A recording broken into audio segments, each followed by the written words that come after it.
como con la materia que vamos a tratar, es necesariamente complementario, en el sentido de que yo voy a explicarles el origen, la finalidad, el objeto de este libro, su estructura, pero no pueden esperar de mí análisis sobre aspectos técnicos que el Tribunal Supremo y la legislación, los jueces, estamos encargados de revisar, de regular y de controlar sus extensiones. A lo largo de esta exposición, mi intención fundamental es establecer unas pautas, un terreno de juego sobre el que después mis compañeros podrán detenerse sobre algunos aspectos más técnicos, más específicos, algunas de las materias que ya ha anunciado Ignacio.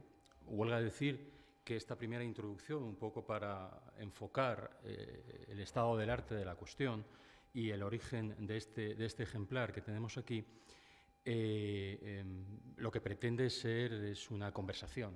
En cualquier momento, tanto Ignacio como mis compañeros o cualquiera de ustedes que estén interesados en interrumpir o hacer cualquier tipo de observación, yo creo que enriquecerá este debate. Si lo que estamos aquí es presentando, como dice el cartel, el libro, lo primero que habría que decir es cuál es el origen del mismo. El origen del mismo es precisamente, podríamos decir, la alarma o la inquietud que en determinados sectores de la Administración de Justicia y también del sector jurídico, porque el libro evidentemente es un libro escrito por juristas en donde se tratan temas extraordinariamente técnicos y de un detalle en relación con el sector regulado de la electricidad muy concreto. Pero ¿cuál fue? Fue que ya antes del verano del año pasado ya se tenían noticias de cuáles eran las intenciones regulatorias, normativas, sobre el mercado del sector eléctrico. Esto se confirma en el mes de septiembre y en el mes de octubre del año 21. Aquí entra también en juego una institución que quiero subrayar y en la que también, como ha comentado el profesor, yo formo parte, y es la Real Academia de Jurisprudencia, en cuyos estatutos uno de sus elementos fundamentales es intentar aportar a la sociedad civil, intentar aportar a los poderes públicos, a las autoridades, elementos de debate, sugerencias, propuestas normativas que de alguna manera mejoren la convivencia y mejoren la situación de los ciudadanos. En ese sentido, la Fundación Pro Real Academia organizó unas jornadas en el mes de noviembre, unas jornadas que estaban estructuradas en dos mesas fundamentales. Una primera, estableciendo un marco normativo y regulatorio sobre el que movernos, sobre el que se establecieron los hitos sobre los cuales nos movemos en el ámbito del mercado regulado de la electricidad y en general energético, y luego una serie de mesas, podríamos decir, sectoriales, donde se analizaban aspectos en concreto y que yo después brevemente glosaré, precisamente para invitar a mis compañeros a que entremos en un debate sobre el mismo. Ese fue la génesis del libro. ¿Cuál era el objeto? Pues el objeto precisamente era coyuntural, por las circunstancias que en ese momento se estaban desarrollando. Los reales decretos, una vez analizados, se advirtió que tanto de un punto de vista de la técnica legislativa como de su contenido podían tener graves problemas de compatibilidad y de conestación con principios fundamentales de nuestra Constitución, desde la seguridad jurídica, igualdad, no discriminación y las pautas fundamentales que rigen lo que es el sistema regulado en nuestro país, pero también me parecía que era una oportunidad para establecer un debate estructural. Y yo creo que, entre otras cosas, el evento de hoy, este acto, es una de las consecuencias que queríamos con este libro. Es decir, desde sectores aparentemente distantes, y no aparentemente, sino materialmente distantes, como es la ingeniería, como es la economía y como es lo jurídico, lo legislativo, lo normativo, pudieran de alguna manera entreverarse, porque veremos a lo largo de esta explicación o esta exposición cómo están vinculados de una manera prácticamente umbilical. Y era muy importante, a diferencia de lo que ocurrió en aquellas jornadas de noviembre en la Real Academia de Jurisprudencia, que solo había juristas. Es cierto que el jurista de hoy, las partes que intervinieron en este libro, es unos profesionales del derecho extraordinariamente especializados en materias energéticas, sectoriales. No es lo mismo que contar, pues insisto, con perfiles profesionales como los que tenemos hoy aquí. Y precisamente es lo que se buscaba, intentar converger en dar soluciones a un problema que va mucho más allá del aspecto exclusivamente normativo o de las garantías constitucionales. Como decía, la estructura del libro se basaba en dos ponencias marcos fundamentales. La primera de ellas, y es sobre la que me entretendré y les entretendré a ustedes brevemente, era establecer el marco regulatorio, tanto desde el punto de vista constitucional como normativo, como del control judicial de esta materia. ¿Cómo se hace? Yo, en el Tribunal Supremo, lógicamente yo pertenezco al gabinete técnico de la Sala Tercera del Contencioso Administrativo, que es la que se dedica específicamente al control del ámbito regulatorio. Yo, en particular, estoy adscrito a una sección en materia de tributos, pero luego veremos también cómo hay algunos elementos muy importantes de encaje de esta normativa reglamentaria que afectan directamente también al tema tributario. Y una vez que hagamos esto, la segunda parte, en esa, como he dicho, ponencia marco, hablaba de los instrumentos legislativos utilizados para llevar a cabo esta reforma del sector eléctrico. Y ahí es un aspecto, en esa ocasión, la ponencia la desarrolló el que fuera magistrado del Tribunal Constitucional, catedrático de Derecho Constitucional, el profesor Aragón Reyes. Fue brillantísima porque, más allá de la incidencia que tiene utilizar el instrumento del Real Decreto Ley para desarrollar determinadas materias, es un aspecto que nos afecta a todos, no como ingenieros, ustedes, no como juristas, sino como ciudadanos. Es decir, no es el momento ahora de extendernos sobre la probidad del Real Decreto Ley como mecanismo legislativo, pero es algo que debemos tener muy presente porque en 30 segundos, el artículo 86 de no sé si soy yo, el artículo 86 de la Constitución, hay cierto acoplamiento. Perfecto. Sí, parece que ahora. Como les decía, el artículo 86 de la Constitución española, a la hora de establecer los requisitos y el marco en el que se puede aplicar o se puede utilizar un Real Decreto para normar, para ordenar determinado ámbito de nuestra vida, tiene dos requisitos elementales. Uno, el de la urgente y extraordinaria necesidad, y el segundo, unos requisitos de naturaleza material. Es decir, se pueden tratar aquellas materias que no afecten a derechos, deberes y libertades de los ciudadanos. Veremos a lo largo, cuando analicemos estos reales decretos y los posteriores, cómo estos presupuestos no se han cumplido. Y esto no afecta solo a la materia propiamente eléctrica, que podría interesar a José Luis o a Ángel. No, esto afecta a la propia institución, al propio mecanismo, a la propia manera de legislar. Porque de esta manera se interioriza de alguna manera que el Real Decreto es la forma de legislación habitual y la labor parlamentaria de elaborar leyes y leyes orgánicas desaparece. Y es un problema mucho más grave que el concreto y particular problema eléctrico que nos pudiéramos encontrar. Luego, al margen de estas dos grandes comunicaciones, como he dicho, había una serie de mesas sectoriales donde se entraba ya en materias jurídicas, pero que afectaban directamente a lo que era el desarrollo de la actividad de las grandes empresas que se dedican a la generación, distribución, operación o desarrollo de la energía en nuestro país.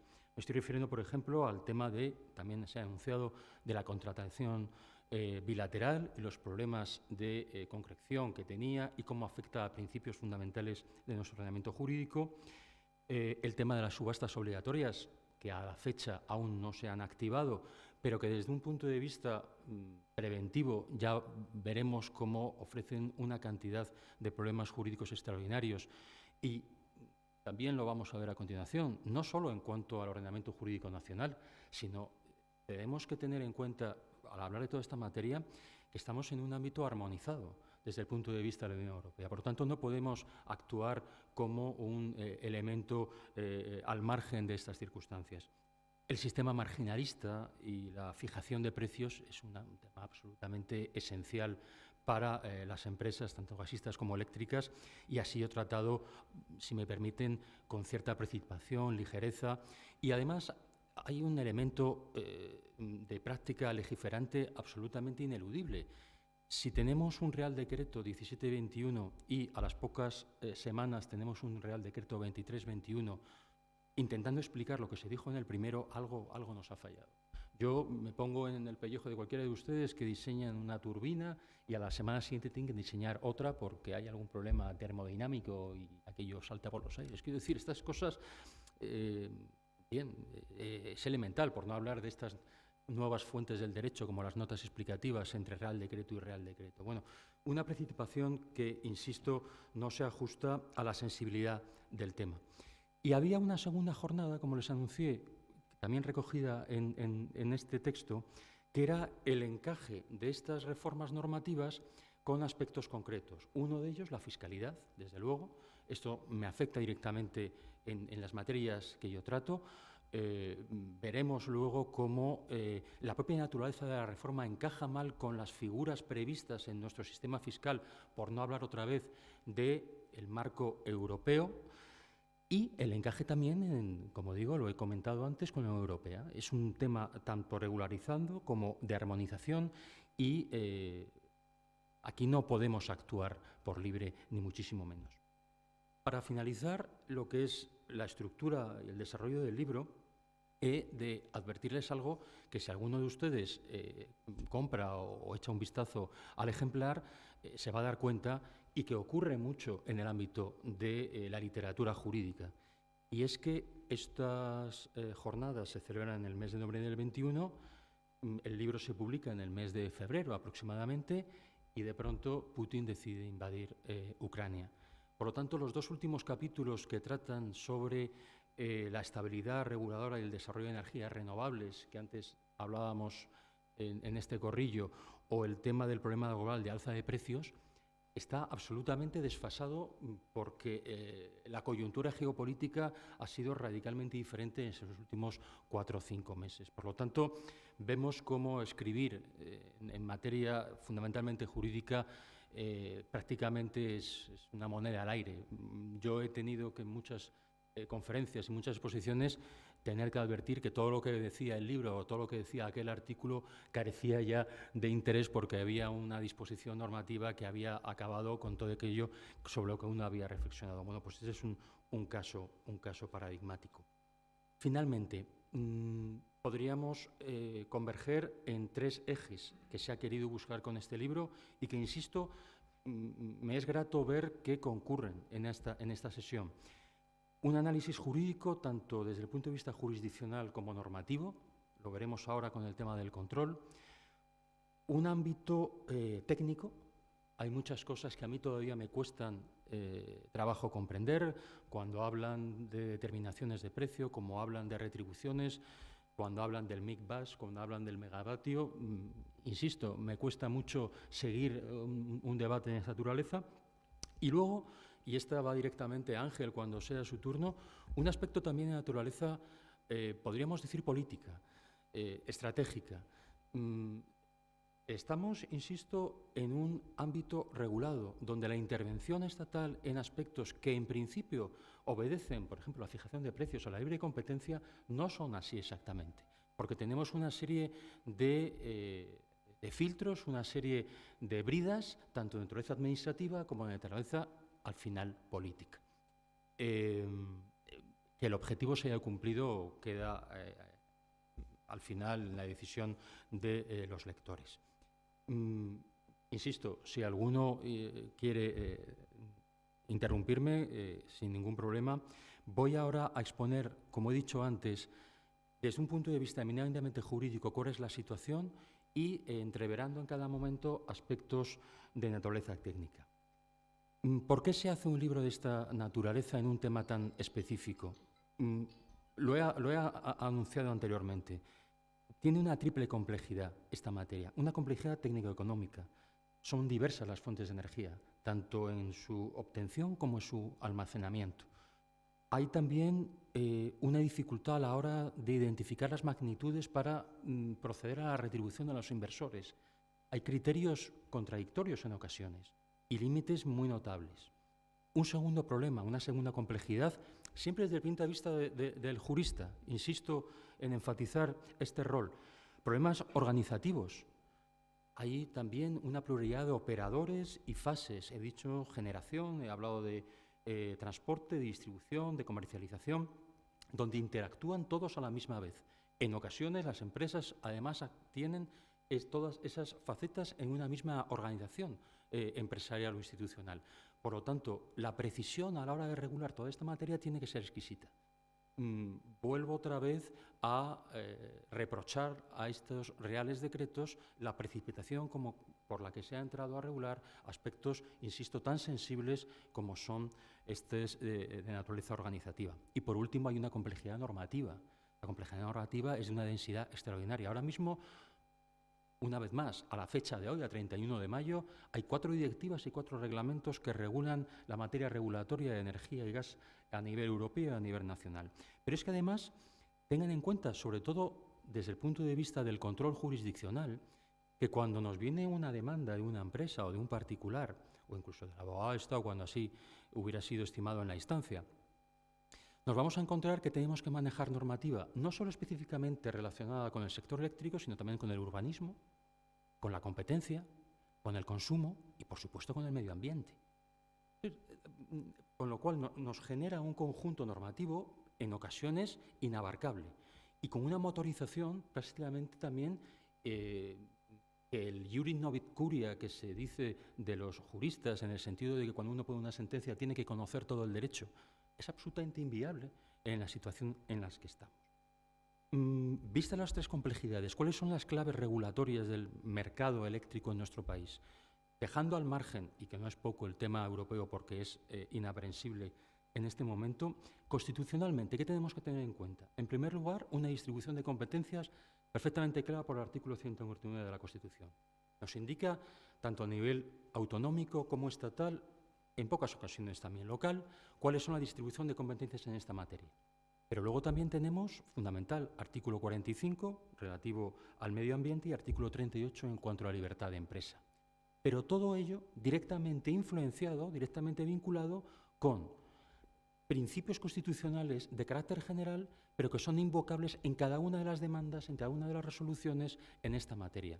Principio de seguridad jurídica, principio de legalidad, reserva de ley, no discriminación, igualdad, artículo 14. Por lo tanto, vemos que hay un capítulo de aplicación y teniendo en cuenta además que esto es importantísimo recordarlo, probablemente muchos de ustedes lo sepan, pero los que están fuera del ámbito jurídico deben reconocer y deben recordar que la Constitución es, en nuestro país, una norma de invocación plena.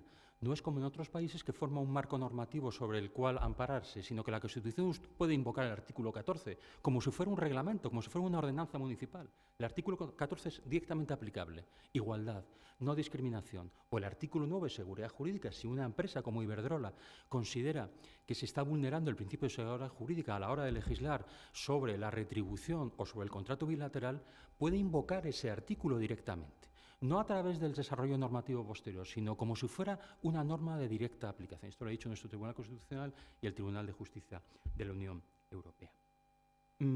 Esa primera clave regulatoria a nivel constitucional tiene un reflejo también con la propia naturaleza del ámbito en el que estamos. Es decir, como dice en Europa, estamos ante un servicio público material, un servicio económico de interés general. ¿Eso qué supone? Que la distribución, la generación, el transporte de energía, se está imponiendo a las autoridades unas obligaciones de que sea servido de una manera regular, de una manera continuada, de una manera sostenible, de una manera segura y además dentro de un marco de precios ajustado para que no haya situaciones que no puedan satisfacer esa distribución. Por lo tanto, es un servicio público material, no formal. Eso exige de las autoridades, de los poderes públicos, una especial implicación a la hora de, y lógicamente, un control judicial muy estricto. Y por último, en relación también con este servicio público material, estamos ante lo que se llama un tejido eléctrico, un tejido gasístico, un tejido normativo. Y eso sí que está también establecido en el TJUE, en el Tribunal de Justicia Europea. Tiene que regirse por principios de objetividad, para que terceros puedan acceder a esa distribución, a esa generación, a esa producción eléctrica, objetividad, transparencia y no discriminación. Este canon de control es absolutamente elemental y, por lo tanto, toda norma que se haga que pueda vulnerar, me atrevo ya a avanzar, como estos reales decretos, suponen una vulneración de los 3 pilares básicos en los que se enmarca esta actividad. Y, por último, ya desde una perspectiva cenital, sabiendo ya cuál es los problemas, las complejidades y cuál es el marco, cuál es el control. Aquí ya me pongo en el lugar del enjuiciador. ¿Cómo se puede controlar que se desarrolle adecuadamente una actividad tan sensible, tan estratégica para un país como es la distribución, generación, producción y comercialización de la energía eléctrica? El control es doble, podríamos decir. Hay un control, podríamos decir, administrativo gubernativo y un control puramente jurisdiccional. El control administrativo viene dado por instituciones que en ámbitos regulados y tan sensibles como es la energía, o como antes también fue las telecomunicaciones, por ejemplo, se crean instrumentos como la Comisión Nacional de Nuevos Mercados y la Competencia del año 2013, que vino a reunificar aquellos órganos regulatorios específicos de naturaleza administrativa. Esto ha traído algunos problemas, este control previo administrativo. ¿Por qué? Sobre todo problemas competenciales, por ejemplo, con el Ministerio, actual Ministerio de Transición Ecológica, que antes fue Industria, Energía, cualesquiera nombres que podamos recordar. Pues bien, en materia, por ejemplo, sancionadora de red eléctrica o en materia de retribución en el sector eléctrico, ¿quién era competente? Eso el Tribunal Supremo ha entrado a regularlo. Pero yo creo que es un instrumento útil fundamentalmente si se respetan dos principios en este control previo administrativo. El principio del anclaje competencial, es decir, que la Comisión Nacional de los Mercados y la Competencia actúe dentro de sus límites competenciales siempre y en todo lugar. Y, en segundo lugar, lo que llamamos en la doctrina jurisprudencial la motivación reforzada. Son temas extremadamente complejos. Por lo tanto, la motivación que la Administración adopte con determinadas decisiones que afecten a empresas del sector tiene que estar doblemente reforzada, desde un punto de vista técnico y desde un punto de vista, además, jurídico. Segundo instrumento de control, puramente jurídico, a través del recurso directo. El recurso directo es que, como son disposiciones de carácter general, por ejemplo, un Real Decreto, se puede impugnar directamente ante la Sala Tercera del Tribunal Supremo sin necesidad de acudir a las instancias jurisdiccionales correspondientes. Y un segundo instrumento, yo creo que de acentuada utilidad desde el año 2015, voy a ser muy breve en esto porque en una tarde tan calurosa hablarles de la casación, no la casación de precios, sino la casación contenciosa administrativa, ha sido un instrumento muy valioso. ¿Por qué? Porque antes de la reforma del año 15, la casación en el Tribunal Supremo era, duele decirlo, pero una tercera instancia. Se resolvían cuestiones de manera de pura inercia, 300 asuntos que veníamos a decir lo mismo.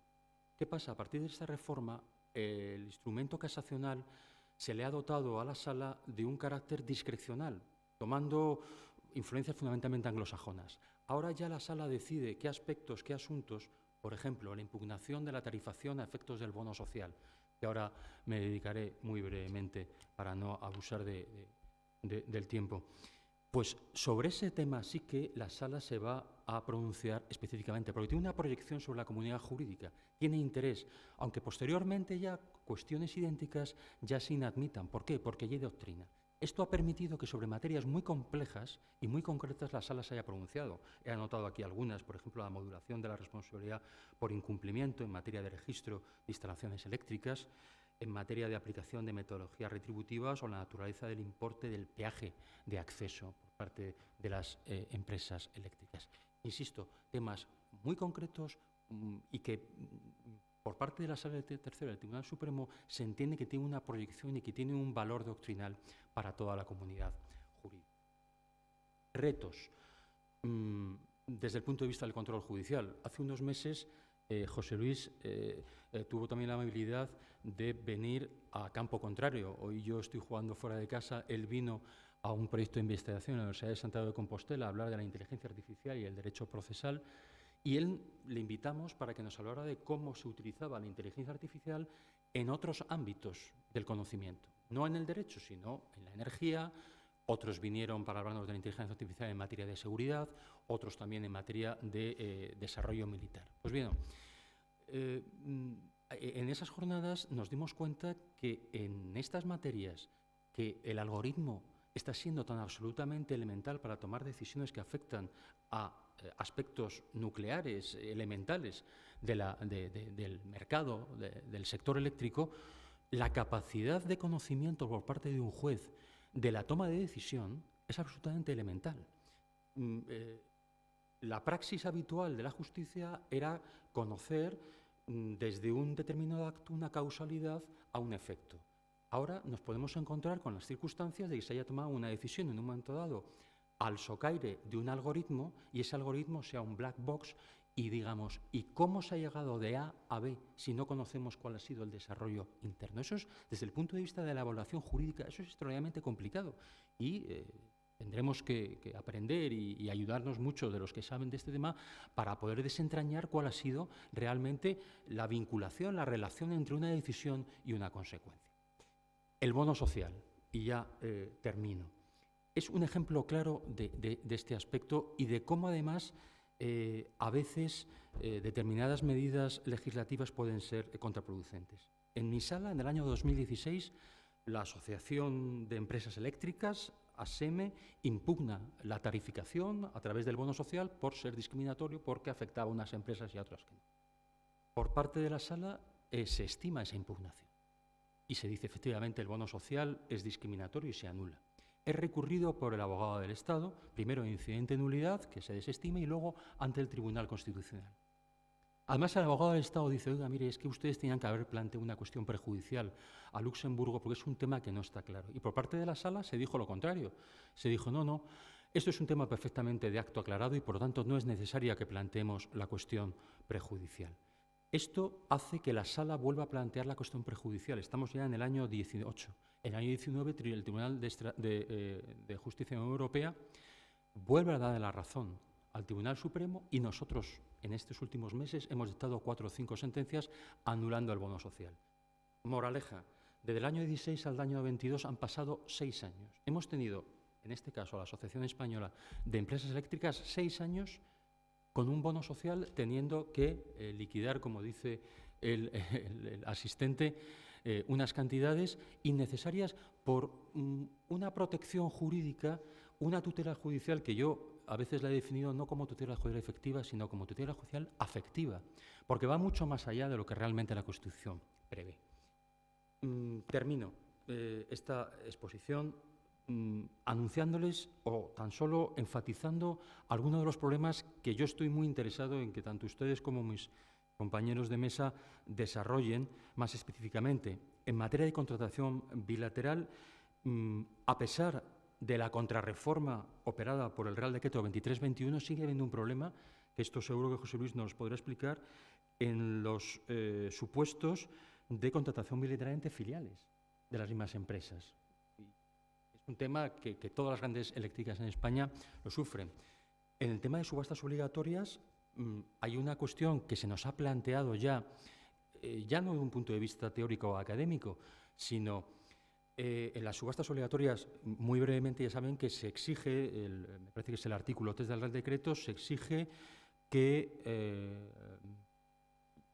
dice la generación a las empresas generadoras de energía eléctrica la obligación de vender a plazo en subasta una parte de la energía máxima generada por cada una de esas tecnologías inframarginales, es decir, en un momento, durante el tiempo que sea estrictamente necesario para cumplimentar con las escaseces del mercado, etcétera, etcétera. Bien, aquí en principio pusieron el grito en el cielo durante estas jornadas las grandes empresas eléctricas, dijeron, mire, esto es una salvajada, eso es supone una detracción injustificada, pero es que ahora nos estamos encontrando con que empresas electrointensivas, la gran industria, está también de uñas, si se me permite la expresión, con las empresas eléctricas y, de hecho, Iberdrola hace poco ha avisado que no se están cerrando contratos con precio fijo. ¿Por qué? Porque hay una falta de seguridad jurídica y dice, oye, no me puedo embarcar en un precio de esta naturaleza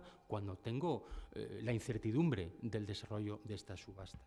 Por último, el sistema marginalista y el famoso mecanismo de detracción también se ha intentado parchear con el Real Decreto posterior 23, pero con un argumento absolutamente, además, falaz. Se dice, oiga, mire, la casación eléctrica, no confundir con mi aburrida casación jurisprudencial, la casación eléctrica que forma los precios entre la oferta y la demanda no le afecta el Real Decreto, porque la detracción es posterior. Por lo tanto, la génesis del precio no se ve afectada.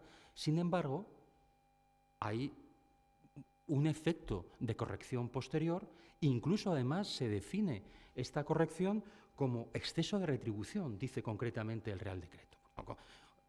No tocará el mecanismo de creación del precio de la casación, pero me lo está corrigiendo ex post, por lo tanto no tiene ningún sentido.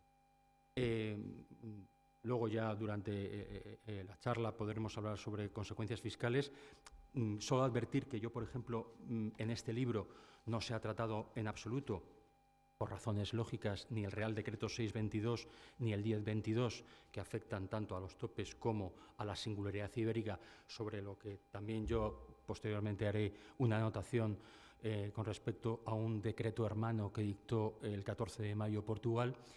Y yo, ya disculpándome por este verdadero excursus, paso la palabra a uno de mis compañeros y me pongo a su disposición para cualquier cuestión.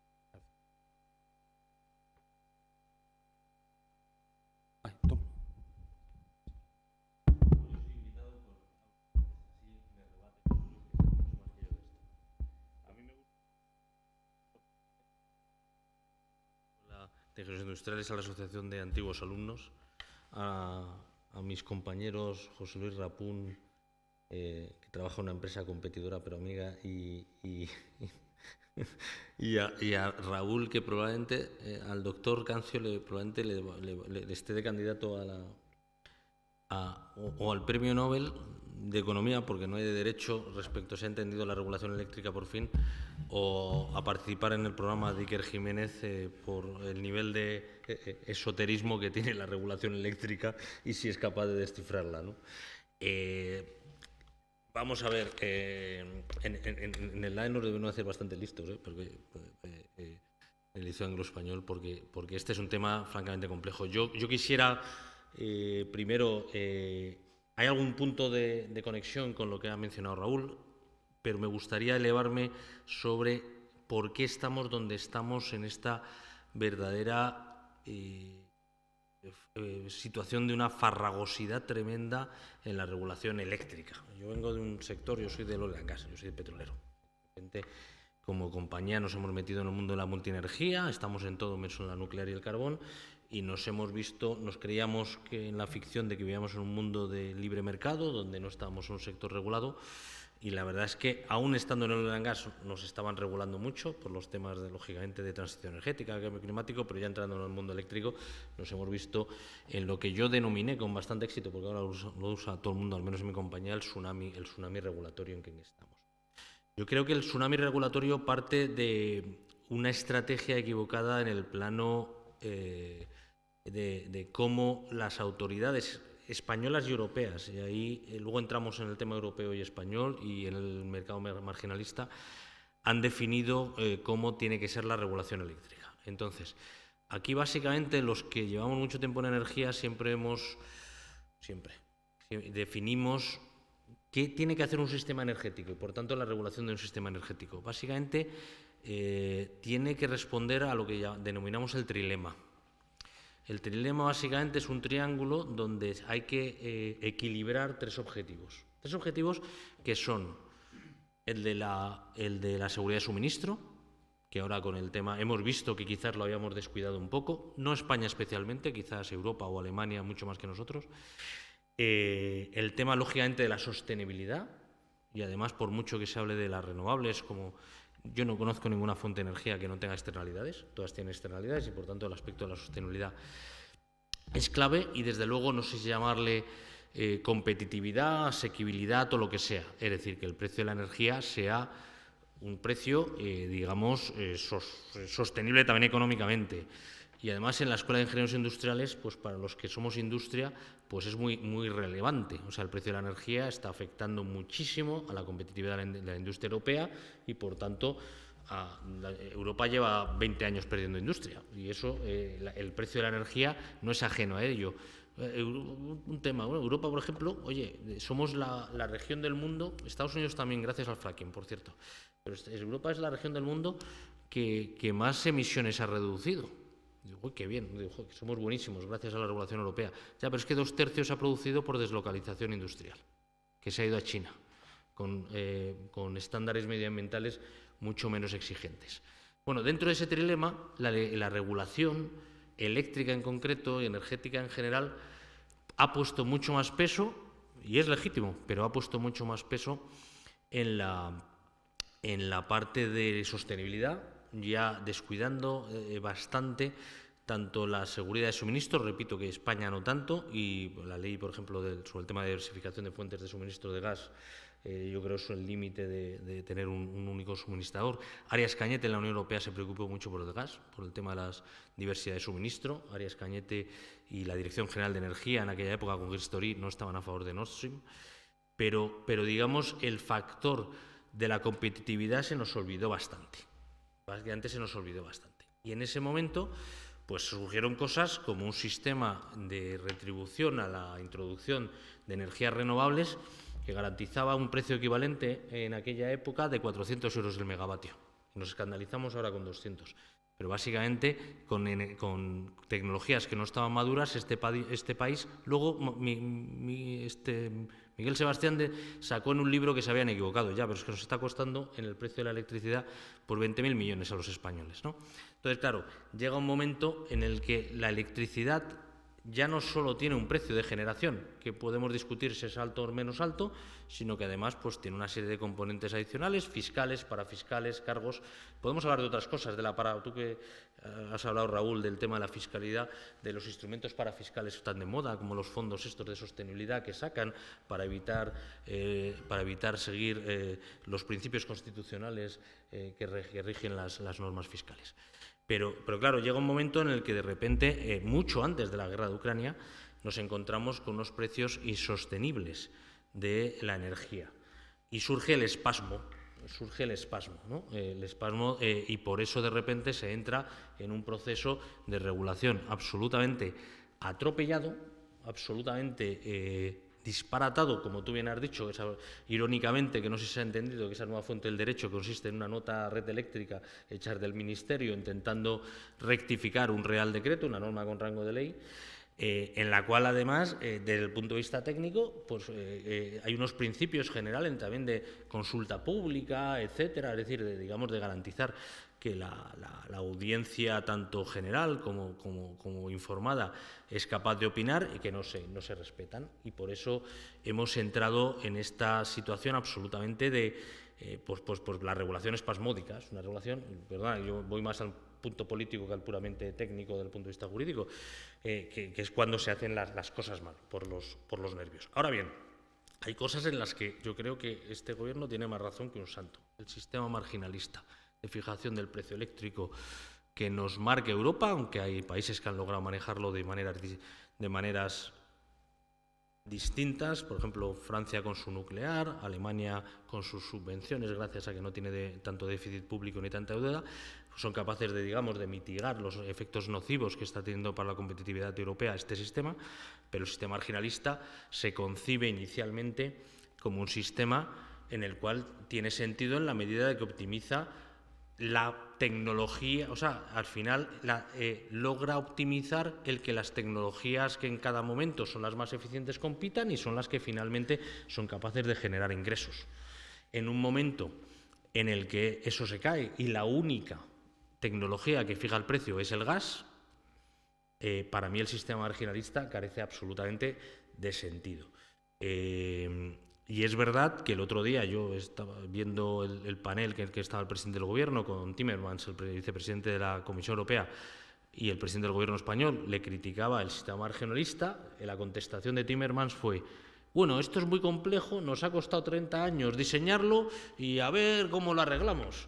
Bueno, me parece una respuesta un poco pobre teniendo en cuenta que mientras tanto la industria europea y la industria española está teniendo que pagar los errores geopolíticos de Alemania en términos de competitividad y en términos de capacidad de crecimiento económico y de generación de empleo. Entonces, desde ese punto de vista, evidentemente creo que la reflexión sobre por qué la industria, los ciudadanos, tenemos que pagar el coste de la última molécula de gas, que precisamente viene marcada por factores además geopolíticos, en vez de sobre costes medios de generación, donde hay muchas tecnologías donde, lógicamente, retribuyendo adecuadamente a la amortización de sus inversiones no tienen prácticamente costes variables, yo creo que es una reflexión que como europeos nos tenemos que hacer en este momento, ¿no? Por terminar, porque no quiero entrar mucho. O sea, este sistema espasmódico de regular en la electricidad y la energía en general, y vuelvo al tema anterior, ¿no? O sea, estas cosas que hacen de crear fondos para fiscales, pues para que unos paguen lo que han hecho mal los otros, etcétera, pues a mí no me parecen adecuados, pero es curioso que hablemos tanto de transición energética y que, por ejemplo, estemos todo el día con estos reales decretos sobre si el clawback del gas, perdonad el technicality, sobre si hay que devolver el precio del gas que no han internalizado ciertas centrales, que si ahora la isla energética y, por ejemplo, ciertos aspectos que son fundamentales para poder transitar hacia un sistema eléctrico mucho más robusto, que garantice que con la mayor penetración de renovables pues no se nos cae todo mediante mecanismos de firmeza y flexibilidad, como puede ser el bombeo hidráulico o como pueden ser las baterías, etcétera, pues no logremos tener una regulación que dé las señales adecuadas pues para que se puedan hacer en esas inversiones. España tiene un buen sistema para incentivar las renovables eléctricas habituales, la fotovoltaica y la hidráulica. Aún no tiene regulación para el hidrógeno renovable. Se habla mucho del hidrógeno renovable, estamos pendientes de tener regulación suficiente. Podemos hablar de ello todo lo que quieran ustedes, pero se habla tanto de ello, pero no se ha diseñado un esquema que permita hacerlas. O sea, las estamos haciendo a mucho riesgo. La verdad es que los petroleros estamos acostumbrados a esos. Las eléctricas no lo sé.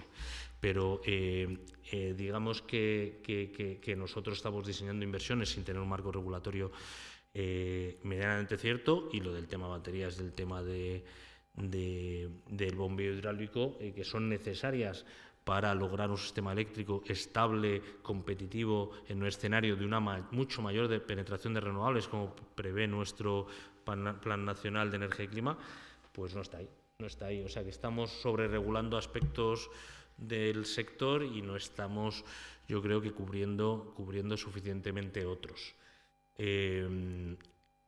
Y básicamente esto es el marco que yo quería dar, un marco un poco más, digamos, político y menos técnico, pero sí es verdad que nosotros, con los reales decretos que cubre el libro del doctor Cancio, nos reunimos 3 horas con 3 despachos de abogados distintos en septiembre para intentar entenderlos, y cada uno entendíamos una cosa distinta. Lo cual, yo no sé si necesitamos más filólogos, o necesitamos más letrados en Cortes, pero algo necesitamos para que todos vivamos con un mínimo más de tranquilidad. Y dicho lo cual, por poner todo en la balanza, España tiene grandes empresas energéticas y podremos, pero el que no es líder en su país no es líder en ninguna parte. Y es difícil hacer inversiones cuando el marco regulatorio es absolutamente tan imprevisible.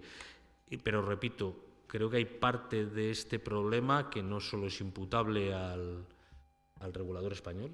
Creo que la Unión Europea tiene que hacerse mirar la configuración claramente del marco regulatorio del sector eléctrico, también como marco superior sobre el cual todos los demás dentro del que nos movemos todos los competidores europeos. Un último apunte. El tema de la competitividad es fundamental. La industria es la que crea empleo estable. La industria es la que invierte en tecnología. La industria es la que hace que haya trabajo para los alumnos de esta escuela. Y la industria, el sector eléctrico no.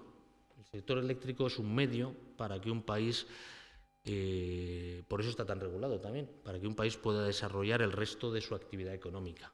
El sector eléctrico es un sector básicamente cautivo. Es verdad que estamos con el tema de las interconexiones, etcétera, logrando cada vez una mejor integración. Es fundamental que la industria, y los ciudadanos también, pero desde luego que la industria reciba un precio de la electricidad razonable para que pueda competir internacionalmente. Porque la industria compite internacionalmente. Entran y salen productos todos los días de nuestros puertos. Y la empresa en la que yo trabajo somos el mayor exportador de España. Y necesitamos que a pesar de ser una empresa energética, necesitamos que los costes energéticos, y eso la regulación va a ser clave, y vuelvo al tema anterior, la regulación tiene que preocuparse por los 3 ángulos del trilema y no solo por uno, nos llegue la electricidad y el resto de los costes energéticos a un precio razonable. Muchas gracias. Y José Luis, todo tuyo. ¿Preguntas o algún comentario? Bueno, pues entonces, ¿me oye bien? ¿Hola? No, tampoco somos tantos. Toma el mío. Está encendido. Vale. Venga. Sí, como el presidente de Estados Unidos.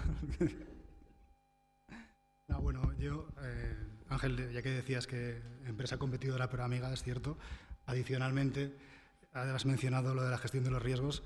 Los petroleros han entrado en el sector eléctrico como, bueno, yendo con esa imagen de humildad y de sencillez, pero te aseguro que no tenéis nada que aprender de las eléctricas en cuanto a gestión de riesgo, y la gestión de riesgo es lo que realmente mueve la gestión de la energía de un país, de una empresa y de todo. La gestión de riesgo es pura gestión de riesgo lo que hacemos nosotros, y en eso no tenemos nada que aprender de una empresa petrolera. Yo sí que quería poner un poco más la parte más técnica, ¿no? Porque estamos hablando de conceptos bastante complejos desde el punto de vista de la regulación, pero quería también que, igual sobra, pero que entendiera, más viendo el público, hacer entender un poco mejor por qué estamos aquí, como decía Ángel, y por qué razón la estructura de la ley del sector eléctrico parece que está fallando. Porque es cierto que se ha hecho de una manera muy improvisada, muy rápida, muy acelerada, pero que a lo mejor había ciertas cosas que es verdad que era necesario cambiar, y algunas que hay que cambiar que no se han cambiado. Básicamente todo esto viene de una ley del sector eléctrico que estaba diseñada para cuando en España fundamentalmente estaban produciendo los carbones y los fueles. Ya está. Entonces, imaginad que eso que estaba pasando pues en los años 80 se encuentra con que ahora es todo lo contrario. Ya no hay carbón, ya no hay fueles, quien está produciendo es fundamentalmente la renovable, básicamente, y complementando en determinados momentos, cuando no hay recurso suficiente, está complementando fundamentalmente el gas. La estructura del sector eléctrico, de la ley de sector eléctrica, lo que hace es organizar las diferentes actividades que también antes Raúl mencionaba. Tienes desde la generación, el transporte, la distribución, la comercialización, y cada uno de ellos tiene una serie de reglas en las cuales, pues básicamente tratando de converger a un marco europeo, se organizan todas estas actividades. ¿Qué le pasa a la generación? Que es donde realmente estamos discutiendo ahora con mayor profundidad, porque al final son los que están dando la señal de precio que se traslada a la industria que tanto le preocupa a Ángel, y con razón. El mercado eléctrico se organiza fundamentalmente en una serie de mercados secuenciales, que es el mercado de diario, el mercado diario de producción, los mercados intradiarios, que hay varios, y luego mercados de ajuste. Eso va haciendo que el mercado diario, el día anterior, todos los que quieren producir y todos los que quieren comprar electricidad, hacen una oferta para las 24 horas del día siguiente. Sencillamente, dicen cuánto quieren comprar, a qué precio, y cuánto quieren producir cada tecnología y a qué precio se hace. Eso se hace para cada una de las horas del día siguiente, el día anterior. Y de eso resulta la casación, que también antes Raúl mencionaba. Casación de precios. Esa casación de precios lo que hace es que cuadra las curvas de oferta con demanda, y en el punto en el cual el último megavatio hora que está dispuesto a comprar a un precio determinado se une con el último megavatio que está dispuesto a producir a ese mismo precio, fija el precio, como antes decía Ángel, se llama marginista, para todos los demás que compran y que producen. Tanto los que están dispuestos a comprar más barato o a producir más barato, al final reciben ese mismo precio todos ellos. Claro, siempre es el gas. Y ahora vamos a ver por qué razón siempre es el gas. La razón de ¿qué tecnologías van ocurriendo? Se van apilando costes. ¿Qué ocurre en la estructura de precios cuando había carbones y fuelóleos y empezaba a entrar el gas? Pues que todos más o menos estaban en niveles muy parecidos y todos reciben una retribución más o menos acorde con los costes que podían entrar.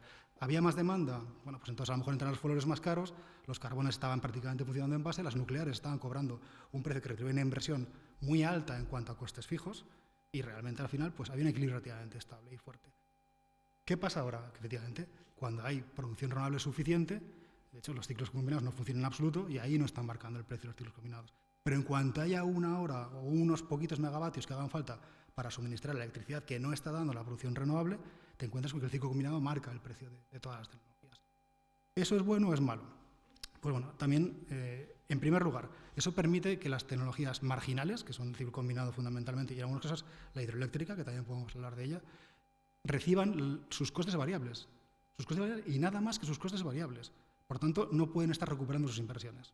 Eso requiere, por otro lado, como decíamos, un mercado de capacidad, una señal de capacidad que permita facilitar la inversión a largo plazo. Mientras eso no exista, ni los ciclos combinados van a recuperar más que su coste variable, ni estamos dando señales adecuadas de inversión a futuro. Porque el resto de tecnologías renovables que ahora mismo parece que están beneficiando extraordinariamente de precios altísimos porque están marcados y combinados, han hecho inversiones que tienen que recuperar en 15, 20 años.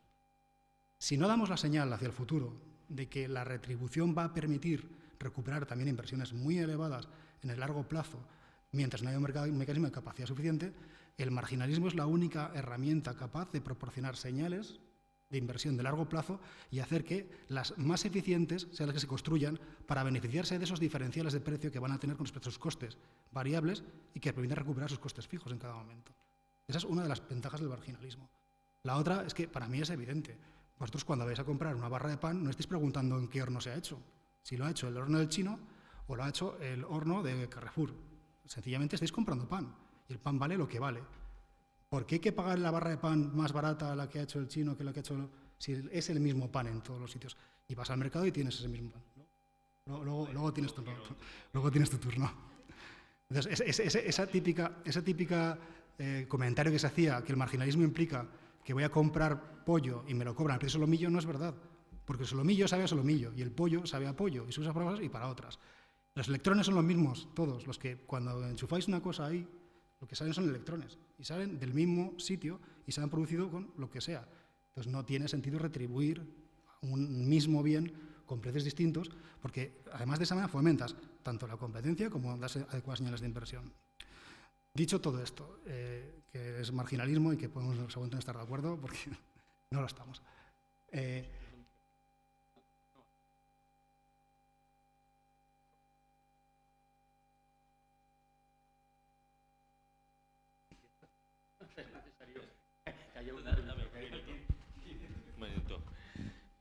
Sin discutir el principio teórico, vuelvo al tema anterior, que efectivamente que el marginalismo funciona muy bien cuando hay diferentes tecnologías. Yo creo que para fomentar las renovables hay 80 cosas que se pueden hacer, las subastas, decir que necesita un sistema marginalista para desarrollar las renovables es un sofisma, en mi opinión. Y luego, en segundo lugar, bueno, Sebastián las desarrolló de otra manera y mira lo que nos ha costado, pero bueno, eso es otra discusión. Luego, además, sobre el tema renovables hay otra buena discusión. Porque, claro, otro de los problemas del sistema actual regulatorio es que siempre que se habla de que las renovables es lo más competitivo cuando producen. Pero si tú miras el sistema conjunto que estamos diseñando para la transición energética, es un sistema que tiene mucha más capacidad instalada para los mismos megavatios de producción. Eso hace incrementar los costes fijos, porque necesitas una capacidad de respaldo que cada vez va a producir menos, ¿no? Entonces habría que pensar cuál es el coste total de generación y no solo el coste puntual. Y luego el sistema regionalista, de verdad, que está muy bien, probablemente para una situación normal en que tú vengas una proyección de que vayan entrando las renovables y no sé qué. Estamos en guerra. Vamos a ver si nos aclaramos. O sea, que estamos en guerra y por tanto, en un sector regulado, la intervención. Yo soy un liberal. Estoy en contra en general de la intervención del Estado en casi todo, pero que en un momento como este yo entiendo que hay que tomarse medidas que simplemente beneficien a la mayoría, aunque haya que romper ciertos tabúes con los que estamos con los que hemos vivido. O sea, un sistema marginalista con el precio de la electricidad 50 euros no me causa un gran problema dentro de lo que cabe. Con el precio con los 200 me empiezo a poner nervioso y creo que hay una cierta capacidad para tomar medidas de intervención razonables, respetando siempre, lógicamente, la seguridad jurídica y respetando una retribución razonable para cada una de las tecnologías, que no quiera decir que el consumidor y la industria... Otra cosa es que también la industria española ha sido muy poco inteligente en su gestión de las coberturas de precio, es decir, se ha quedado muy abierta en el precio de compra, no como otros, etcétera, etcétera, ¿no? También es verdad que el mercado líquido de coberturas en España es menos líquido, pero bueno, es otra discusión mucho más técnica. Pero bueno, quiero decir que no estoy completamente en desacuerdo contigo, pero para nada completamente de acuerdo.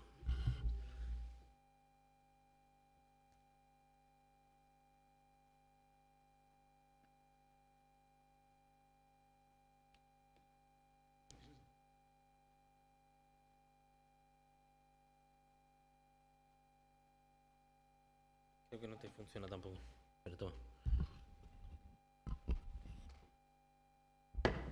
Entonces, ¿cómo hemos llegado a donde estamos ahora? Pues hemos llegado, como decíamos, esto no es solamente la guerra, efectivamente. Nos encontramos desde el inicio del verano pasado con una situación en la cual empezamos a ver precios elevadísimos de la energía en toda Europa y estaban fundamentalmente asociados a una concatenación de un montón de hechos. No sé si recordáis, igual os sobra esto, pero cuando llegamos al invierno pasado, el invierno anterior, el Filomena, ¿recordáis el Filomena, no? Ese año ocurrió en prácticamente toda Europa.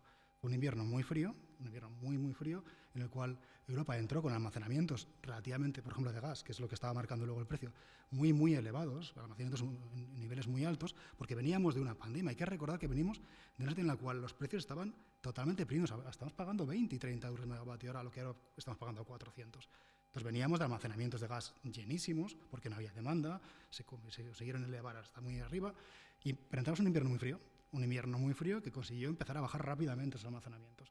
Al mismo tiempo, compitiendo con la demanda en China, que se empezaba a recuperar del COVID y a provocar, además de todo eso, mucha mayor competencia internacional de materia prima, fundamentalmente el gas. Se une que llega una primavera bastante poco ventosa, con poco recurso eólico en toda Europa, que hace también de nuevo consumir más recurso térmico. Al mismo tiempo, sequías, te lo sabrás tú muy bien, porque también estáis ahí, Resol, sequías importantísimas en Brasil. Brasil, fundamentalmente, es un país que se aprovisiona de electricidad hidroeléctrica. Si no hay sequía, empiezan a comprar gas, con todo lo que pueden. Compran gas, se pone a competir ya Asia, con Brasil, con Europa, todo el mundo al mismo tiempo. Esto es la primavera. Llegamos ya al invierno y entramos en el invierno con los almacenamientos por el suelo en Europa. Este es el invierno anterior. Y empezamos a encontrarnos con que, a pesar de que las demandas no están siendo muy fuertes y que ha habido probablemente un invierno relativamente suave en cuanto a temperaturas, empieza a haber la amenaza de Rusia. Rusia está amenazando porque no le dejan suministrar a Europa a través del famoso Nord Stream 2, que es un gasoducto bastante potente que atravesaba también directo hacia Polonia, hacia Alemania, hacia Alemania directamente.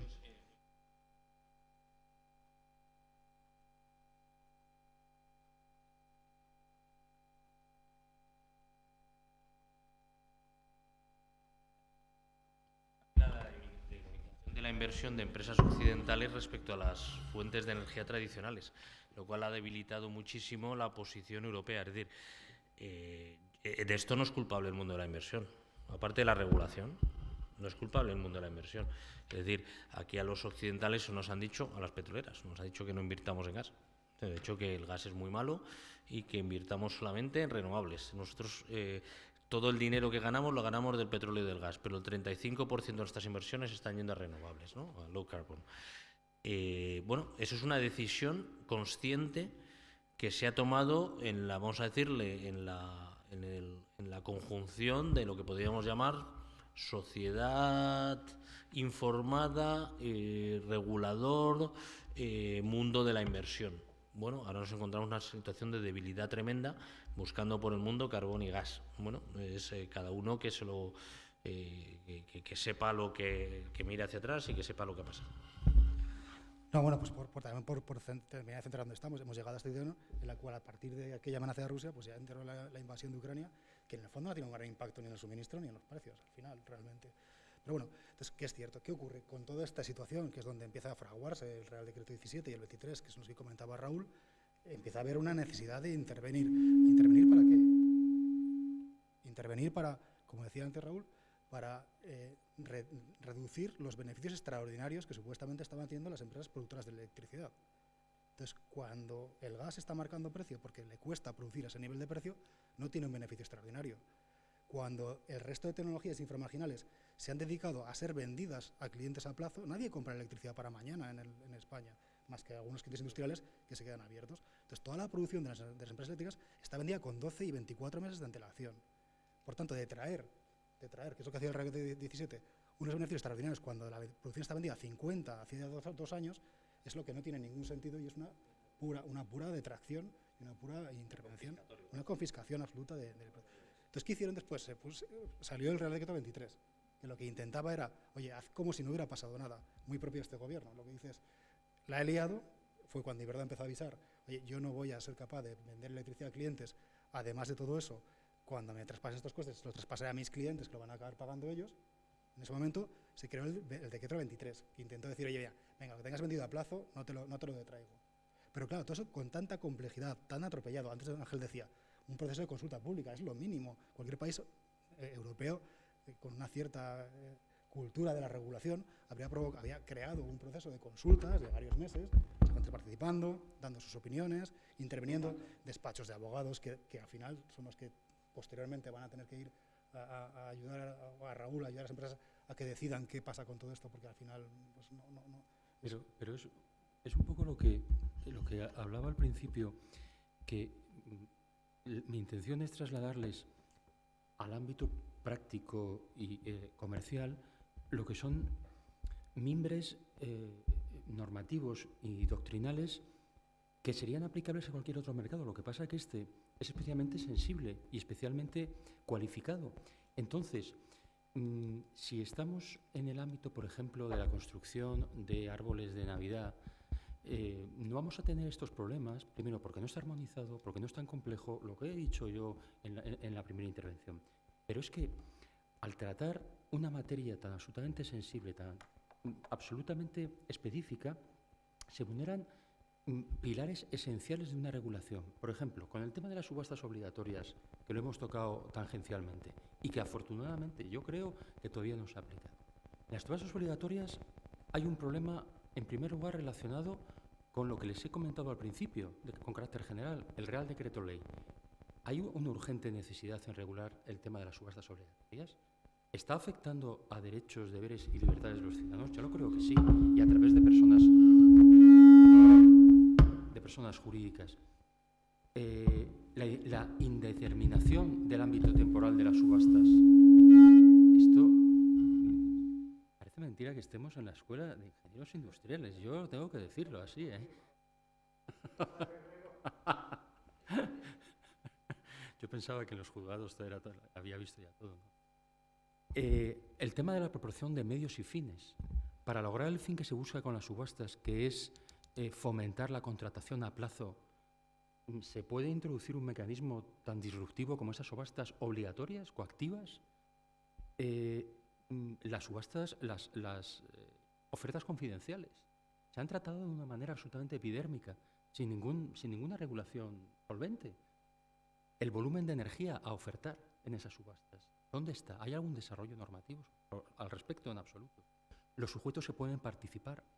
Y por último también las consideraciones finales, lo que antes he comentado, el problema que se está generando entre las empresas electrointensivas a la hora de esa quiebra de principios fundamentales de nuestra Constitución, como es el artículo 9, a la hora de la seguridad jurídica, de no atreverse a entrar, de comprometerse contractualmente en estas condiciones.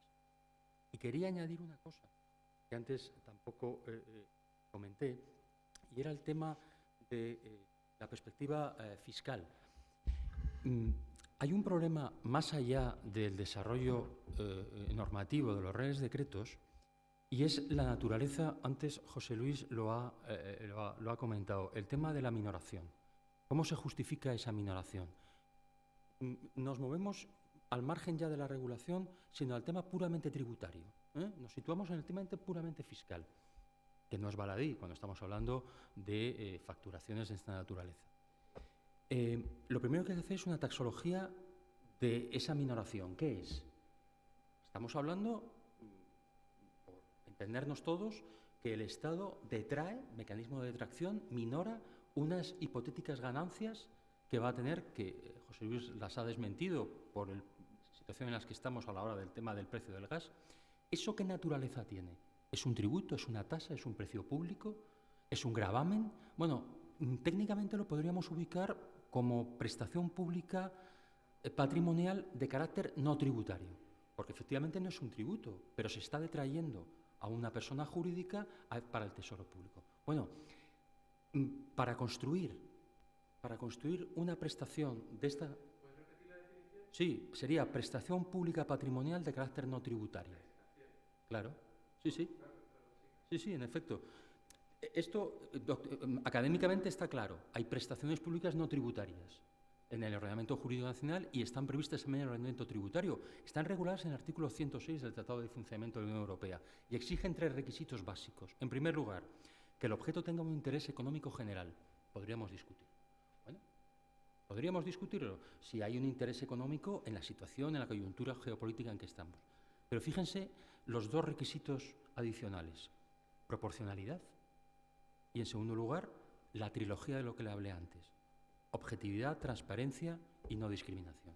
O sea, estamos construyendo una figura no tributaria, pero que supone una detracción de ingresos no justificados de una empresa, y no estamos cumpliendo dos de los requisitos que el Tratado de Funcionamiento de la Unión Europea exige para la construcción de una figura tributaria, con independencia de cuál sea.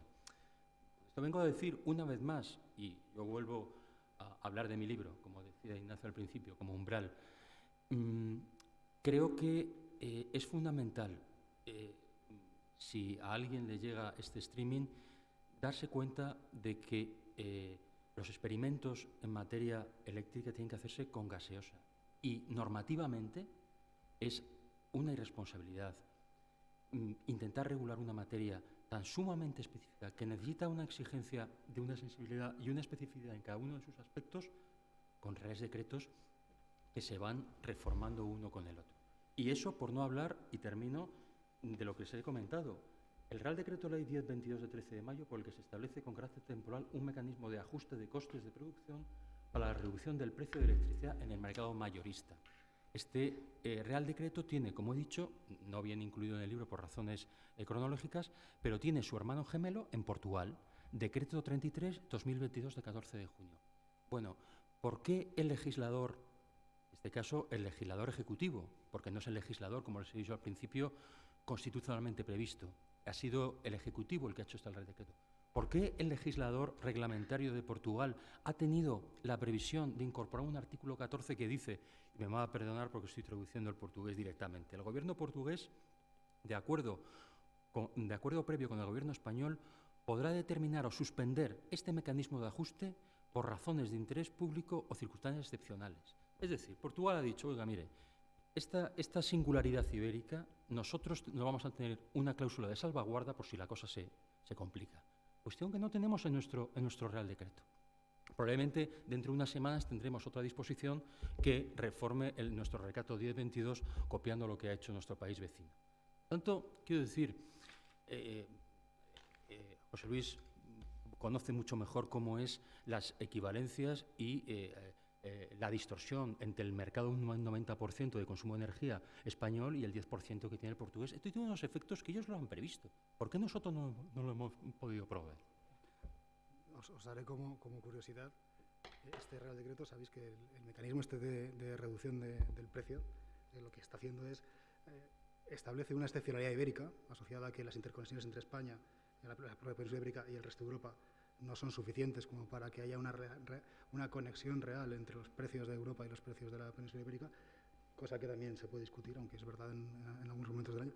Y lo que hace es que obliga a que los agentes productores de gas, de ciclo combinado, introducen en sus ofertas una minoración del precio de gas que incluye la oferta eléctrica, haciendo que el precio de la electricidad resulte más bajo. Entonces, eso en principio no tiene... Le pone un tope, digamos, a esa oferta. Le pone un tope a la oferta. Eso lo que hace es el efecto, aquí no está detrayendo a nadie directamente, lo que hace es que el precio del mercado eléctrico sea más bajo para todo el mundo, también para las inframarginales y para todas las demás que no vean un precio tan alto como ese. Pero como curiosidad os diré, hay un Real Decreto Ley portugués, hay un Real Decreto Ley español. Se daban un plazo de 5 días hábiles a las empresas eléctricas para comunicar toda la información de todos sus contratos a precio fijo y los plazos de vencimiento de todos y cada uno de ellos. 5 días hábiles. Bueno, pues el Real Decreto Ley portugués está escrito de una manera, con un formato de información diferente del español, y se dio la casualidad de que el 15 de mayo era festivo en Madrid. Ya vi que dije esto a la palabra mercado ibérico, que está en Madrid. Entonces el plazo en España terminaba el lunes y en Portugal el viernes, para dar toda la información de clientes. Bueno, cosas como esas se han dado con la precipitación que ha tenido evidentemente. Con una curiosidad adicional, y es que a pesar de que se diga que es una regla energética, hay algo de interconexión, con lo cual el mecanismo de cómo me cobro esa diferencia que tiene que cobrar el ciclo combinado entre lo que paga por el gas y a lo que oferta, como dice José Luis, solo cubre sus costes variables, conlleva que vayamos a subvencionar hasta el límite la interconexión a los franceses. Y que dado que el número de clientes indexados en Portugal es más bajo que el español, que son los que se benefician de esto y por tanto también pagan el sobrecargo, pues al final también vamos a subvencionar un poquito a los portugueses. Es que nos hemos olvidado Una pequeña de comentar, curiosidad española. y en relación a eso nos voy a comentar que el problema fundamental de que toda esta precipitación haya ocurrido en la Revolución Española viene en muy buena parte del hecho de que la tarifa regulada en España es una tarifa que está indexada al precio mayorista de electricidad. Es absurdo. Nadie compra sus bienes al precio indexado del mercado mayorista de electricidad. No tiene sentido sufrir las variaciones de esos precios, esas volatilidades tan brutales que estamos teniendo. En Portugal no ocurre eso. En Portugal es aproximadamente el 60-70% precio de mercado de plazo, 40% mercado de spot, que además se va regularizando en el futuro y despacio, progresivamente. Entonces, el cliente portugués no está viendo esta volatilidad, no va a pagar este mecanismo y fundamentalmente se va a beneficiar Francia importando electricidad española a precios muy baratos, capados, reducidos, y el portugués va a ver una reducción de precios que no le va a costar dinero. Digamos que sí va a haber una bajada de precios general, pero es verdad que muy mitigada por el mecanismo de cómo se luego repercute eso a los que están indexados, ¿no? Es verdad el tema del precio. El precio, como está diseñado en España, es absurdo. En el resto de Europa no es así, no solo en Portugal, sino en otros países. Hay un matiz, ¿no? Que claro, lo que pasó durante mucho tiempo era que el precio regulado estaba más bajo que el precio libre. Yo no podía entender económicamente, esto es pura economía, que la diferencia era el coste de la cobertura. Tú estás en mercado libre, tenías un precio fijo durante un año, el precio regulado era más bajo y la diferencia estaba en que el regulado efectivamente, bueno, no más que el regulado, el precio de mercado era más bajo normalmente que el precio libre y por tanto, pues bueno, por asegurarte el precio pagabas un precio distinto. Lo que pasa es que ese paradigma ha estallado por los aires y completamente. Eso es lo que, pero estoy 100% de acuerdo. Cómo está fijado el precio regulado en España es de aurora boreal. O sea, tú no le puedes pedir a un señor. Pongo otro ejemplo de precio regulado, el precio de la bombona de butano. Lo conocemos nosotros, el precio de la bombona de butano es un precio que sube máximo 5% al trimestre o baja máximo 5% al trimestre. Entonces, con la gente pues vas acompasando de alguna manera el precio que recibe o no. La diferencia entre el precio teórico reconocido y el precio al que se vende a las personas, pues es una cuenta a cobrar o a pagar que se va regularizando poco a poco. Eso hace que el cliente, el consumidor normalmente del precio de del bombona butano es una familia humilde normalmente. Y entonces eso permite que no tenga sustos tremendos. Como está el precio regulado de la electricidad en España es lo contrario, o sea, que el del precio de butano. Es decir, que oiga, que si el precio se va a 300, usted palma, usted inmediatamente tiene que pagar 300. Digo, usted, pero es que yo no tengo dinero este mes. Una de las cosas que modifica este Real Decreto, el último, el 10... Le obliga a la Unión Europea a cambiar ese sistema. Estará obligado a que se introduzcan cotizaciones de mercados de futuros.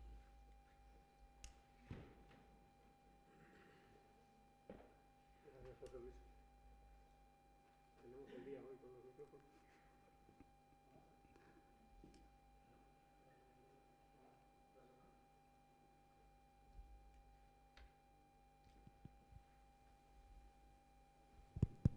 Vale, creo que ya funciona. Bueno, perdón por todo el lío de micrófonos. Realmente no sabemos lo que ocurre, por eso somos ingenieros. Lo tenemos que investigar. Bueno, yo he de confesar que me he estado documentando un poco para la charla de hoy porque había muchos puntos que yo tenía oscuros. Estoy avanzando en mucho, gracias a vosotros, muchas gracias. Quería volver al tema de los costes marginales del sistema marginalista. Vamos a ver, yo he estado leyendo artículos en los últimos tiempos porque hay grandes detractores y también muchos argumentos a favor. Yo entiendo lo que, después de leer unos cuantos artículos, parece ser que el pay as bid, que es la alternativa, al final acabaría, según las predicciones, según los modelos, acaba con unos precios más o menos iguales, por otra serie de cosas, porque cambia la estrategia de apuesta de las empresas, cambia, y entonces al final se acaba produciendo un nivel de precios que parece ser que hay consenso en eso, que llegaría a ser comparable. Sin embargo, he estado viendo que para que funcione realmente el concepto del sistema marginalista, lo que tiene que ocurrir es que haya competencia real y que haya seguridad y estabilidad jurídica. Entonces, yo creo que la charla de hoy está siendo bastante esclarecedora en ese aspecto. También entiendo que es un sistema que se basa en que puedan darse resultados diferentes, que no siempre vaya a ser la misma tecnología la que acabe imponiendo el precio. Yo no no sé de qué manera se puede actuar sobre eso. Me imagino que... Hoy día con el sistema que hay, imposible. Es decir, siempre va a ser el gas. La hidroeléctrica mira al gas y las otras son, no voy a decir, son desobedientes. Es decir, entran cuando entran y no entran cuando no entran. Es la más cara y las demás entran cuando hay recursos y no hay recursos. No entran. O sea, es imposible porque es la única que tiene costes variables. Entiendo Si es que no que te queda con ninguna con costes variables ya, menos esa. Entiendo La que nuclear con- es base load, tiene que funcionar siempre, no es flexible. Siempre va a ser el gas el que marque siempre. Me imagino que con la demanda que tenemos, en muy poquitas ocasiones se puede cubrir enteramente con Renovables. Bueno, no, cada vez ocurre con más frecuencia episodios de este tipo. De Bueno, hecho, cada a vez medida más, que se aumente el parque instalado renovable, pues me imagino que fíjate, eso debería se produce un mejorar. efecto muy interesante. Claro, cuando hay recursos. Claro.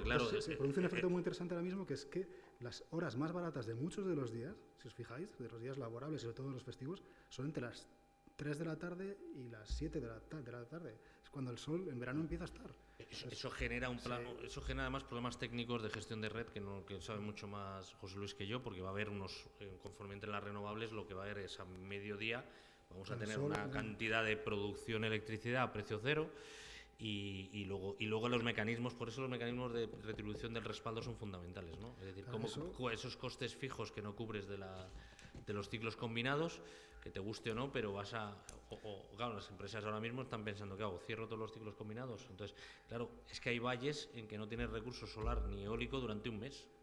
Eso no te lo da nada, no hay forma de cubrirlo como no sea con ciclo combinado. Eso y como decía antes Ángel, el fomento de la demanda flexible, del almacenamiento, tanto baterías como fundamentalmente bombeos, pero que un bombeo requiere 6, 7, 8 años desde la decisión de inversión hasta la construcción y requiere inversiones brutales. Entonces, Por tanto, requiere un sistema de retribución. Están retribuidos con unos pagos fijos para asegurar esa inversión o no se van a construir. Si no se construye... Es como las redes, al final. Te van a tener que retribuir a lo que sea, un Claro, 7, no tendrás 8%, lo que sea la inversión. el sol y cuando haya viento sobrará la energía y la verteremos, la tiraremos a la basura. Paramos las palas. De hecho, es que paramos los molinos de Nosotros tenemos un gigavatio parado en Santander a la espera de que nos digan cómo narices quieren que se regule. almacenamiento, ¿no? Sí, tenemos en Aguayo, tenemos un Quería gigavatio. trasladaros otra pregunta al tenor de lo que estáis hablando. Vamos a ver, la verdad es que ha cambiado tanto el marco regulatorio que ya he perdido la cuenta, pero en su momento las centrales renovables tenían dos tipos de subvención o incentivo, bien a la capacidad instalada, bien a la producción. No sé si eso ha dejado de ser así, yo me imagino que eso continúa. Sí, eso continúa así. Eso, como funciona ahora. Bueno, históricamente, la renovable lo que recibía era una tarifa, que era un precio variable, euros megavatio hora por su producción. A partir del año 2014 se desarrolla una nueva regulación en la cual lo que se le retribuye es por potencia que complementa lo que está ingresando por mercado. Se mira cuánto ha ingresado por el mercado y al cabo de un periodo regulatorio determinado de 3 años, habitualmente, se mira cuánto has ingresado por mercado como tecnología media, digamos, y cuánto requieres que te pague por potencia instalada para recuperar tu inversión, una rentabilidad razonable. Eso se ha mantenido hasta ahora. ¿Qué ha ocurrido? Que con la elevación de los precios de la electricidad que hemos tenido en el último año fundamentalmente, muchas de estas estaciones ya han recuperado toda su inversión. Han adelantado 4 y 5 años su expectativa de retribución. Y se les sigue... Entonces, ¿qué ocurre? Que se les sigue retribuyendo con el mismo esquema porque ese esquema tiene que durar toda su vida útil, pero se les va a pagar 0 por la capacidad, 0 por la potencia. Va a tener una retribución a la inversión que se llama nula y van a cobrar el precio del mercado nada más. Van a quedar expuestas al precio del mercado. Solamente las últimas del todo son las que van a estar todavía teniendo que cobrar algo por la capacidad instalada. Claro, pero cuando las renovables hacen una oferta a un determinado precio, no están repercutiendo toda esa ayuda que hay por detrás, que ahora puede haberse reducido, pero... Entran a cero. No, pero ten en cuenta que lo que se le calcula luego para calcular su retribución, lo que tiene que tener una rentabilidad razonable que se llama, es cuánto han cobrado por el mercado diario. Si ellos han ofertado cero, han cobrado el mercado diario por su producción y luego le completas con ese pago por potencia. La renovable realmente no oferta cero, oferta su coste variable. Ten en cuenta, fijaos, otra cosa muy curiosa. El bono social que comentaba Raúl se modificó después, cuando se anuló por el Tribunal Supremo, se modificó para que fuera un coste que también pagaban los generadores, no solamente los comercializadores, que fue una de las razones por las que se anuló. Entonces, a los generadores se les cobra 1,03 euros megavatio hora. No sé si sois asiduos a mirar los precios de casación de la electricidad, que probablemente no lo seáis. Ha habido, durante la Semana Santa, no sé que fueron 8 horas seguidas de precio a 1,03. ¿Quién estaba marcando eso? Pues un generador renovable que lo que estaba interesando solamente el no pagar por producir con el bono social, que por lo menos le pagaran el bono social, si no estaba produciendo pagando dinero. Entonces, ofertan sus costes variables o cosas como esas. la regulación, los peajes, cosas de tipo. Bueno, pero básicamente es cero. La ventaja de las renovables es que ha bajado muchísimo pues, el coste de instalarlas. Vamos, hubo un momento en que siempre se les ha medio reconocido, y perdona la simplificación, una rentabilidad razonable, por decirlo de alguna manera. Lo malo es que una rentabilidad razonable cuando la inversión es un disparate, es cuando eran tecnologías inmaduras, pues te llevaba a una subvención que este país de manera infinita le daba a los inversores. Luego hubo que rectificar eso porque aquello, claro, se fue de madres. Se nos fueron a 20 y tantos mil millones de tema que aún estamos pagando, el famoso Record y todo este tipo de cosas que ahora nos quieren hacer pagar a los del gas, el petróleo. Bueno, eso es otra discusión. Ahora lo que sí se hacen es subastas competitivas que la verdad es que van a unos precios absolutamente magníficos. Repito, que magníficos, claro, se les retribuye pues, 20 euros megavatio, 25 euros megavatio, 30 euros megavatio. Me vuelvo al tema anterior, que no nos hagamos trampas al solitario con las renovables. Es decir, que las renovables van a ser buenas, que van a bajar el precio de la electricidad, que no emiten CO2, todo eso estamos de acuerdo. Las renovables introducen unos retos en la gestión del sistema eléctrico, que lo que hay que empezar a analizar cada vez más es el coste total de suministro de cada megavatio durante un año. Es decir, si yo tengo que estar pagando a las centrales de ciclo combinado que cada vez van a producir menos por el mero hecho de estar abiertas y cada vez tengo más renovables, esto es matemáticas, aritmética muy sencilla. Es decir, tengo más costes fijos para la misma generación. Tengo una capacidad instalada cada vez mayor para la misma generación. Y eso se distribuye, por tanto, entre más costes fijos entre el mismo número de megavatios. Es verdad que nos ahorraremos cada vez más gas, pero creo que los números hay que hacerlos bien. Y los números no los estamos haciendo bien porque se nos ha llenado la boca de decir que esto es muy barato. Bueno, ¿es muy barato o no? Depende. Sí. La remuneración razonable, ¿quién la pone? El gobierno. Está establecida, creo que son 7 puntos básicos por encima del bono o de la tasa.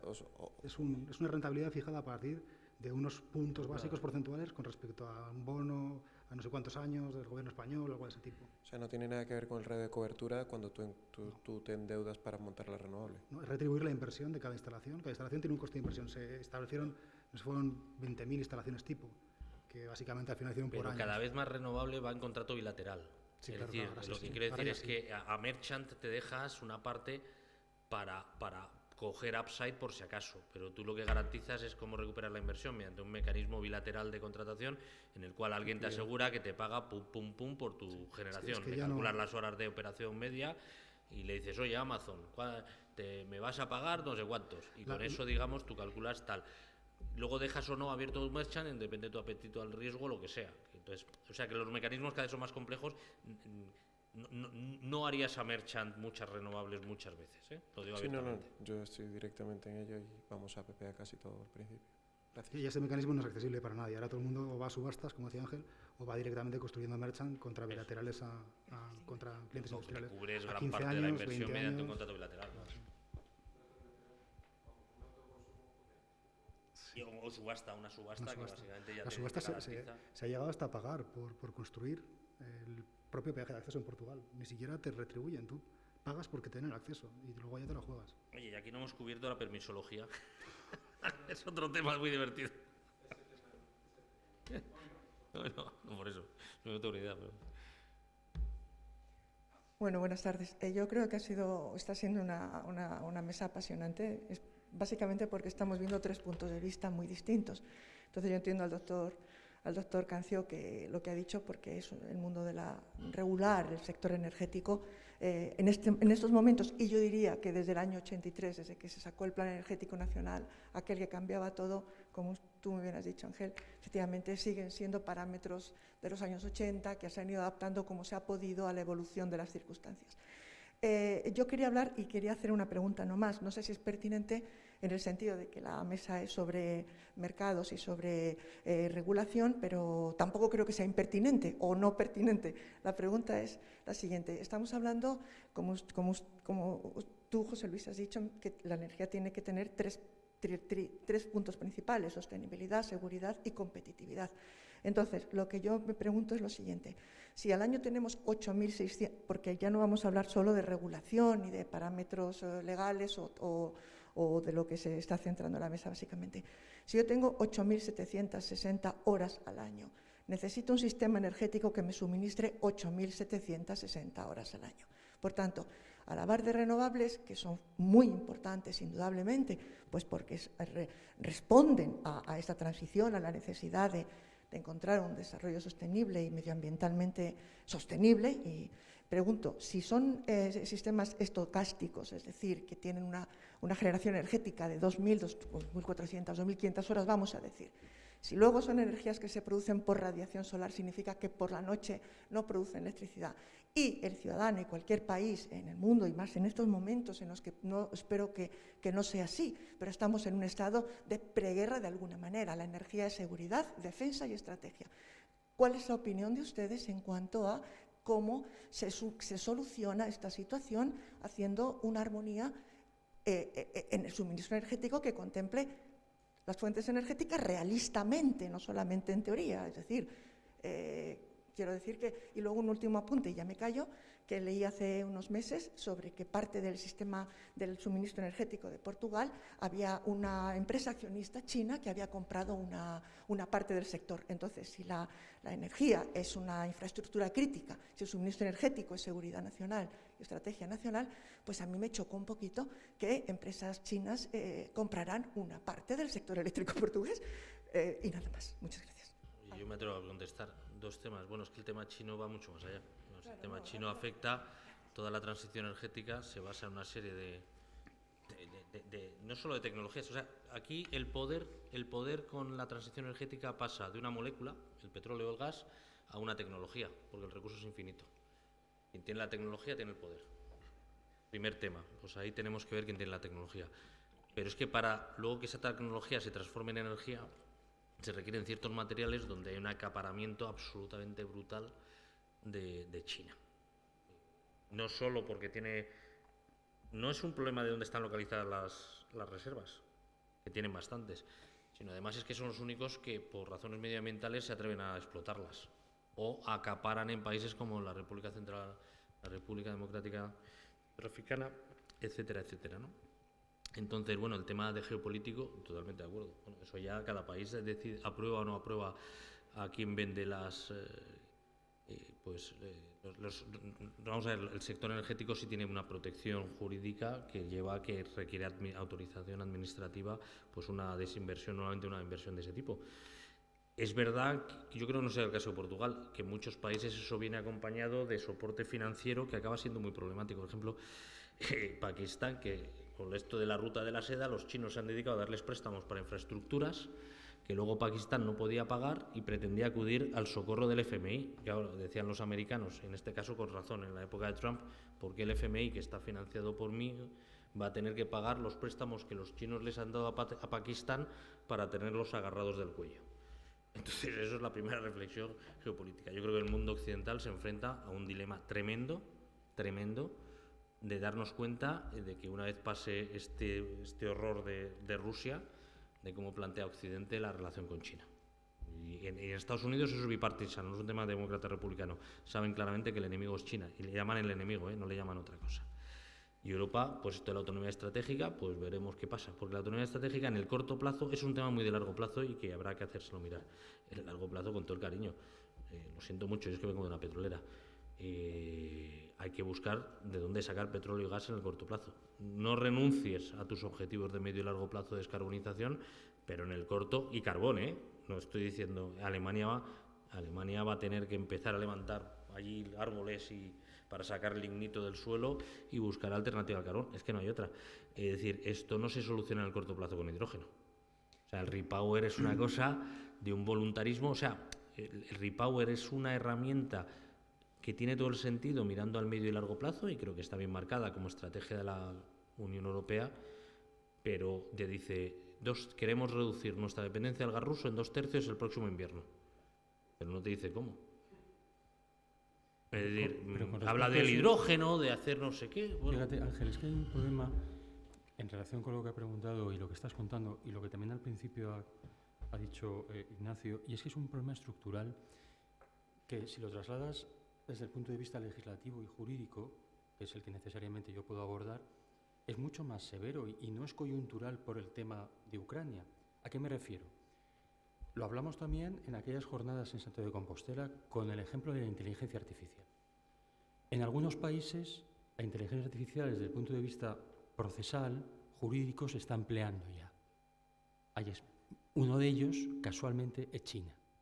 En China hay, de manera literal, jueces que ya ponen sentencias, lo que comúnmente se puede llamar un juez robot. Determinados procesos con una cuantía determinada son resueltos a través de un algoritmo. Es imposible trasladar, no la tecnología, sino el contexto jurídico de China, donde no se respetan los derechos fundamentales de las personas, a países donde decir, oiga, ¿usted tiene la tecnología en Estados Unidos para el LexNet utilizarlo y poder dar respuesta jurídica a través de un algoritmo? Sí, pero ¿eso qué supone? Supone problemas de sesgo, bueno, todos los problemas que la inteligencia artificial aplicada a la justicia hay. Esto trasladamos aquí. Es que lo de Portugal y China, es que estamos jugando con reglamentos diferentes. Es decir, es una locura. Desde el momento en que son países, son estados que juegan a otro juego. Entonces, lógicamente, eso también se relaciona con lo que hablaba antes Ignacio, que no solo es un problema de indefinición normativa por deficiencias en la técnica legislativa del Real Decreto español, es que hay un problema mucho anterior y que lo llevan arrastrando muchos países europeos en materia económica del sector eléctrico y en otras muchas. Y es la deficiente, cuando no transposición, de las directivas al derecho nacional. Eso es un problema jurídico severísimo. Cuando se transpone de una manera, se ha demorado en exceso esa transposición o no se hace correctamente, luego hay problemas de marco jurídico y de falta de conestación con otros ordenamientos jurídicos. Y por último, tenemos un lío con eso. Y lo último que ha dicho sobre las propuestas a medio y corto plazo. Yo me he impreso el plan para poner fin a la dependencia de la UE con respecto a los combustibles fósiles rusos, Plan Repower. Este papel es el soft law de toda la vida de la Unión Europea. Una serie de soft law, la norma no vinculante, pero que crea unos marcos, unas grandes directrices, sin ningún tipo de vinculación, y que eso permite una indefinición y otra vez problema de seguridad jurídica extraordinarios en materias hipersensibles. Insisto, si el soft law afecta a la publicidad en las camisetas de los equipos de fútbol, podemos vivir con ello. Cuando está afectando a calentar la casa, la cosa es mucho más. Bueno, si les parece bien, sí, lo dejamos por aquí. Muchas gracias. Muchas gracias a todos. Ha sido un verdadero placer. Esto hay que repetirlo, ¿eh? Yo le paso a Peter. Sí, espera, Ignacio.